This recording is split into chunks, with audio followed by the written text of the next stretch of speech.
వీడి పేరు John Paul. ఈ పని అక్కడ ఏం లేదండి, పాస్టర్ అని చెప్పుకుంటాడు.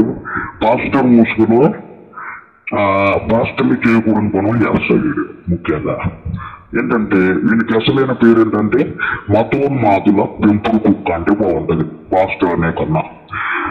ఏ సేవకుడిని చూసినా, ఒక సేవకుడు అంటే సేవకునికి మర్యాద పూర్వకం ఉండాలి, అంతేగాని ఏ సేవకుని చూసినా ఆ సేవకుల పైన విషయం జల్లుతాడు, నిందలేస్తాడు, ఏదో ఒక విమర్శ చేస్తాడు. మరి వీడు పాస్టర్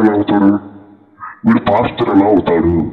వీడికి ఏదో పెద్ద వాక్యం తెలుసు అని వీడి ఉద్దేశం. వీడికి తెలియనని ఎవరికి తెలియదనే ఉద్దేశం వీడికి.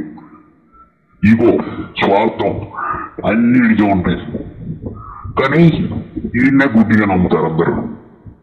ముఖ్యంగా ఒకటే చెప్తా, ఒక సేవకుడు అనే హోదాలో ఉండి ఇంకో సేవకుడిని ఎవరు కూడా విమర్శిస్తున్నాడంటే వీడు సేవకుడు కాదు, వీడు అబద్ధ క్రీస్తు. ఇంకా చెప్పుకుంటే చాలా పేర్లు ఉన్నాయి. ముఖ్యంగా మెయిన్ గా వీడికి పేరు పెట్టాలంటే మతోన్మాదుల పెంపుడు కుక్క. ఇంతకంటే ఏం చెప్పలేమండి. వీడికి రాలేని పేరు ప్రఖ్యాతులన్నీ అవతల పాస్టర్స్ వస్తున్నాయనే కుళ్ళు వీడికి. వీడికి పాటలు రాయడం రాదు, పాటల మీద విమర్శ, వాక్యం సరిగా చెప్పడం రాదు, వాక్యం చెప్పే వాళ్ళనే విమర్శ. ఇది వీడి బతుకు. ఇక నాయన దయచేసి వీళ్ళని ఎవరు నమ్మకండి.